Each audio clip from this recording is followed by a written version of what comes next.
Buenas tardes, profesor. Somos el equipo conformado por Herrera Velázquez, José Emiliano y Sosa González, Rodrigo Fermal. Y vamos a hablarles sobre el experimento de espectrometría de masas. En primer lugar, revisaremos algunos conceptos. Empezamos por el acelerador de partículas, el cual es un dispositivo que utiliza campos electromagnéticos para acelerar partículas cargadas a altas velocidades y de esta manera hacerlas colisionar con otras partículas. Esto nos permitirá generar una multitud de nuevas partículas que generalmente son muy inestables y duran menos de un segundo. Esto nos permite estudiar más a fondo las partículas que fueron desintegradas por medio de las que fueron generadas. Existen dos tipos básicos de aceleradores de partículas, los lineales y los circulares. En este trabajo se utilizó un acelerador lineal que se encuentra en la Facultad de Ciencias de la UNAM.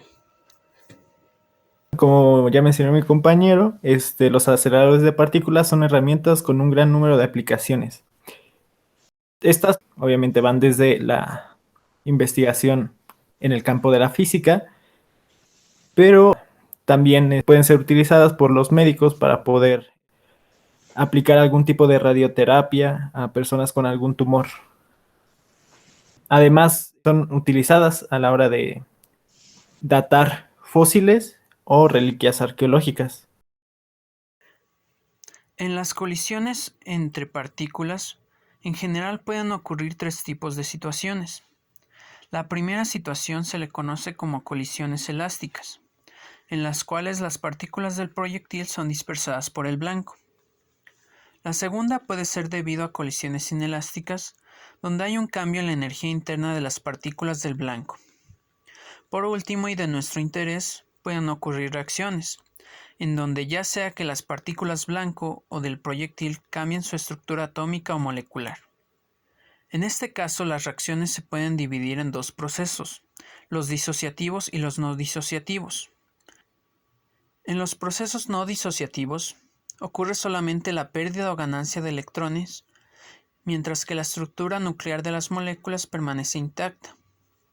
Estos pueden ser captura electrónica simple o doble y ionización, las cuales se pueden observar en pantalla, en ese orden. En los procesos disociativos, se genera la fragmentación de la molécula del blanco debido al impacto de un haz atómico o iónico, y simultáneamente pueden ocurrir otro de los procesos anteriormente explicados. En nuestro caso, solo el blanco es el que se fragmenta, debido a que se aceleran protones a bajas energías, y estas no son lo suficientemente altas para ocasionar la fragmentación de un protón. En los procesos disociativos se tiene la captura electrónica simple disociativa, ionización disociativa y ionización con captura electrónica, en ese orden como se observa en pantalla. Una vez ocurridas estas reacciones, se pueden analizar los fragmentos producidos por medio de una técnica analítica conocida como espectrometría de masas, el cual se enfoca principalmente en la descomposición de especies moleculares y atómicas de acuerdo con su relación masa-carga, cuyo análisis puede proveer información relevante de la sustancia o en ocasiones de algún tipo de interacción particular. La espectrometría de masas puede ser usada para el análisis de muchos tipos de muestras, desde unidades elementales hasta grandes proteínas y polímeros. Una ramificación de esta técnica es justamente la de tiempo de vuelo, TOF por sus siglas en inglés. Esta no se basa en la desviación de las trayectorias de los iones, sino en la medición del tiempo que tardan en recorrer cierta distancia, por lo que solo requieren de la presencia de un campo eléctrico que acelere los iones. Cuando un ion es acelerado por el campo eléctrico, el tiempo que tarda en recorrer desde su formación hasta el detector se le denomina tiempo de vuelo. Este depende de la intensidad del campo y de su relación masa-carga. Una vez detectados los iones, se forma un espectro de tiempo de vuelo. Este espectro dará información bidimensional que representa un parámetro relacionado con la abundancia de los diferentes tipos de iones en función de la relación masa-carga de cada uno de ellos. Bueno, ahora les vamos a hablar sobre las partes de un acelerador de partículas lineal. Y bueno, este consta de dos partes principales. La primera de estas es la zona de producción, en la cual, como su nombre lo indica, se va a producir el haz que va a colisionar con el blanco. Para lograr esto, consta de una cámara de vacío conectada a 4 bombas de vacío, 2 mecánicas y 2 turbomoleculares que generan una presión de 10 a la menos 7 torricellis. Una vez llegadas estas presiones, se introducen 2 gases, argón e hidrógeno. Una vez se introducen estos gases, se hace pasar una corriente por un filamento que va a emitir electrones por un fenómeno llamado emisión termoiónica. Estos electrones van a ser acelerados hacia un ánodo, dada una diferencia de potencial. Estos electrones colisionan con el gas ionizándolo. Estos iones van a viajar hacia los lentes de Einzel. Estos lentes de Einzel constan de 3 electrodos, 2 con el mismo voltaje y 1 con diferente voltaje. Esto para acelerarlos y para enfocarlos. Una vez enfocados y acelerados los iones, ingresan al filtro de velocidades de tipo Vine, donde se selecciona el tipo de iones de los cuales van a conformar el haz. Este filtro es un dispositivo que consta de 2 placas electrostáticas paralelas y verticales que producen un campo eléctrico E y un par de electroimanes para generar un campo magnético B, los cuales son perpendiculares entre sí y a su vez perpendiculares a la dirección de los iones. Debido a estos campos, la fuerza total que sienten estos iones cuando atraviesan el filtro de velocidades está dada por la fuerza de Lorentz. Ya que requerimos que la partícula de nuestra elección no sienta ninguna fuerza cuando atraviese el filtro, su velocidad debe cumplir con la relación que se observa en pantalla, donde la razón entre el campo eléctrico y el campo magnético debe ser igual a la velocidad de la partícula. Si alguno de los iones no cumple con dicha condición, entonces serán desviados. Las partículas con mayor velocidad se desviarán en el sentido de la fuerza magnética, mientras que las de menor velocidad se desviarán en el sentido de la fuerza eléctrica, chocando así con las paredes del filtro de velocidades y evitando que el ion salga de este. Los iones que atraviesan el filtro de Vine llegarán a la placa de los 10 grados, que como su nombre lo indica, desviará la trayectoria del haz 10 grados. Esto con el objetivo de deshacerse de los posibles fotones que los acompañen, productos de transiciones electrónicas dentro de la fuente. Una vez pasada esta placa, el haz llegará a la bandera, que es una placa de cobre conectada a un amperímetro, y esta va a detectar la corriente del haz, con el cual nos vamos a apoyar para identificar el tipo de partículas que conforman al haz. Una vez hayamos identificado las partículas que conforman al haz, en nuestro caso protones, estos llegan a la zona de reacción, donde van a colisionar con el blanco. En este caso, el blanco va a ser hexafluoruro de azufre. El blanco ingresa de manera perpendicular a la dirección del haz y al sistema de tiempo de vuelo. Una vez se lleva a cabo la colisión, vamos a poder identificar 2 tipos de iones. Uno van a ser iones rápidos y otros iones lentos. Los iones rápidos se considera que viajan con la misma energía cinética con la que venían en el haz y atraviesan esta zona para llegar a ser detectados por un Channeltron o una caja de Faraday. Los iones cargados van a ser desviados a la caja de Faraday, mientras que los neutros van a ser detectados por el Channeltron, que se encuentra justo en su dirección de movimiento. Por otro lado, los iones lentos son aquellos que en un principio formaban parte del hexafluoruro de azufre. Se les llaman lentos porque se considera que una vez realizada la colisión parten del reposo. Estos van a ser acelerados a través de lo que se conoce como un sistema de tiempo de vuelo. el cual consiste de 3 placas circulares concéntricas de 7 centímetros de diámetro con un orificio de 1 centímetro de diámetro en su centro. Un lente que los va a enfocar y un Channeltron o electromultiplicador para ser detectados. Y funciona de la siguiente manera. La primera placa emite un voltaje pulsado que por una parte va a acelerar a los productos y por otra parte va a iniciar el reloj del electromultiplicador. Luego estos iones viajan a través de las siguientes 2 placas, acelerándose, atravesando la lente que los enfoca y una vez atravesada esta lente van a ser detectadas por el electromultiplicador, formando de esta manera el espectro de tiempo de vuelo. El tiempo de vuelo es el tiempo de que tarda de viajar los iones lentos desde la zona de reacción hasta ser detectados en el electromultiplicador. Se considera que el tiempo de vuelo es proporcional a la relación masa-carga de la partícula. Para este trabajo, la primera parte consistió en la caracterización de los parámetros del filtro de velocidades para obtener los valores óptimos que permitan generar un haz de protones. Anteriormente se mencionó que por medio del filtro de velocidades se pueden seleccionar la clase de iones que conforman el haz. También se mencionó que el filtro de velocidades cuenta con un campo eléctrico controlado por un voltaje, así como un campo magnético proporcional a una corriente aplicada a un electroimán.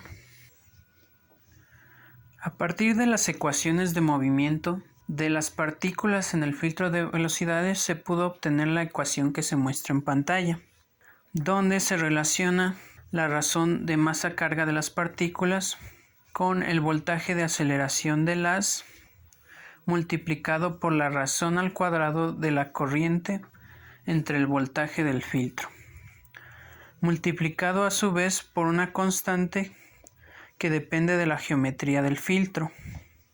Tomando esta afirmación como punto de partida, se realizaron diferentes pruebas para determinar los valores que se debían aplicar a la corriente y al voltaje del filtro. Para ello se seleccionó un voltaje de aceleración determinado, así como un voltaje fijo del filtro, y se realizó el registro de la corriente de los iones incidentes en la bandera en función de la corriente aplicada al electroimán, el cual varía entre 0 y 3 amperes. El proceso anteriormente descrito se repitió para un voltaje de aceleración de 3 kV y se tomaron en cada caso distintos valores para el voltaje del filtro. Estos fueron de 150, 180, 220 y 290 volts, obteniendo así gráficas como la que se muestra en pantalla. Se pueden realizar varias observaciones, por ejemplo que presentan un carácter espectral, debido a que los iones se diferencian en masa de manera discreta. La altura y ancho de cada máximo se relaciona con la concentración relativa de cada ion. Con esto podemos conocer a qué ion le corresponde cada pico mostrado en los espectros. Teniendo en cuenta esto, los picos van aumentando conforme van aumentando las masas de los iones. Por ende, se puede ver que la presencia del argón es la que predomina, mientras que para los protones, cuyo pico debe ser el de menor masa, su concentración es mínima.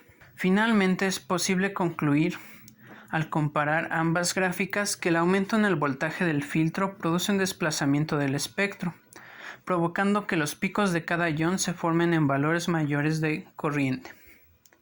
Una vez determinada la corriente del electroimán de cada pico, es posible en principio seleccionar las partículas específicas que conformen el haz de acuerdo a la ecuación mostrada anteriormente.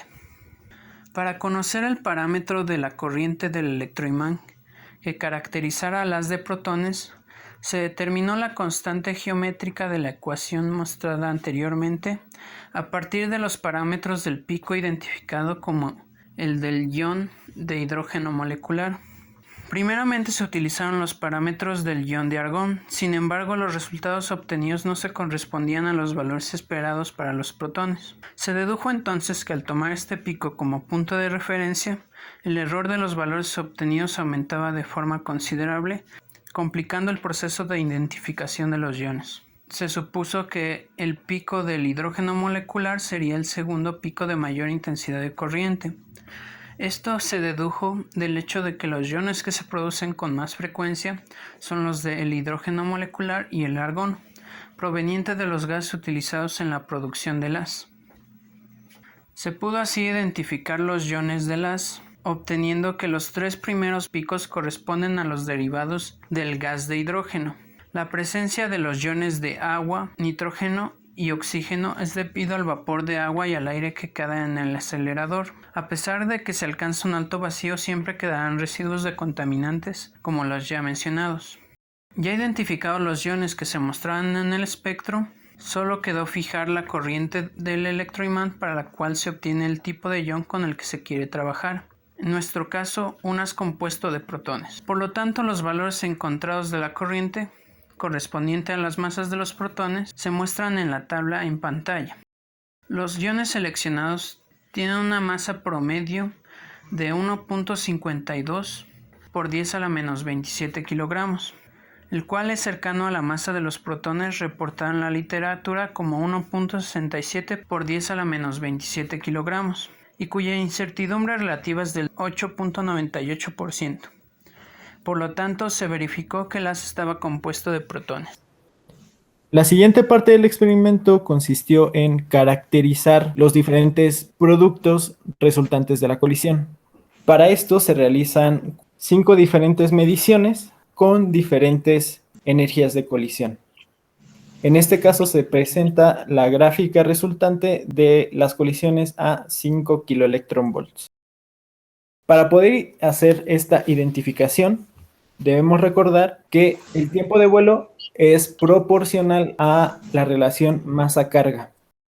Para encontrar esta constante de proporcionalidad, se supone como conocida la relación carga-masa del ion de pentafluoruro de azufre. Una vez se obtiene dicha constante de proporcionalidad, se procede a hacer la identificación de los productos.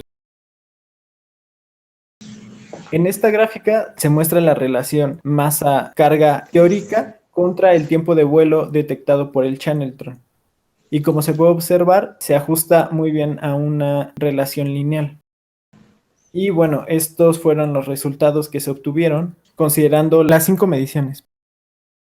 Se pudieron identificar los siguientes iones: el ion de flúor, el átomo de fluoruro de azufre doblemente ionizado, el ion de azufre, el átomo SF2 doblemente ionizado, el ion de fluoruro de azufre, el ion de difluoruro de azufre, el ion de trifluoruro de azufre, el ion de SF4 y el ion de pentafluoruro de azufre.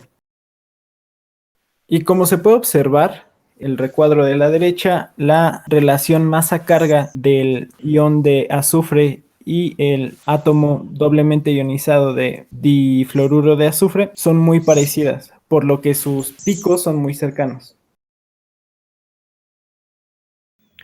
Finalmente, se lograron identificar los diversos iones que se producían en la formación del haz. 3 de ellos fueron debidos al aire residual dentro del cañón de iones, mientras que 4 de ellos se produjeron a partir de los gases que se introdujeron en la formación de los iones. Estos fueron los del argón y del hidrógeno. Además, se observó que se cumplía la ecuación que relacionaba las razones de masa-carga con los diversos parámetros del filtro de velocidades, ya que nos permitieron identificar los diferentes iones que conformaban al haz. Con lo cual, podemos concluir que existe una metodología clara y un conjunto de valores de corriente para los cuales se puede asegurar que el haz se componga de un solo tipo de partículas, específicamente de protones. Además, se lograron identificar 9 iones producidos de las colisiones entre protones y el gas de hexafluoruro de azufre por el método de espectrometría de tiempo de vuelo. Se observó además que la partícula que se produce con mayor abundancia es la del pentafluoruro de azufre y la partícula de menor abundancia fue el ion del flúor. Esto puede deberse a la ausencia del ion de hexafluoruro de azufre, que en principio se esperaba encontrar, pues es el ion con la producción más simple, pues solo es necesario una ionización del átomo para producir este tipo de partículas. Sin embargo, si se ioniza la molécula del hexafluoruro, provocaría que se rompa un enlace con un átomo de flúor, y debido a que el flúor es un elemento con una alta electronegatividad, este buscará rápidamente la manera de enlazarse con algún otro átomo que esté a su alrededor para alcanzar su estabilidad.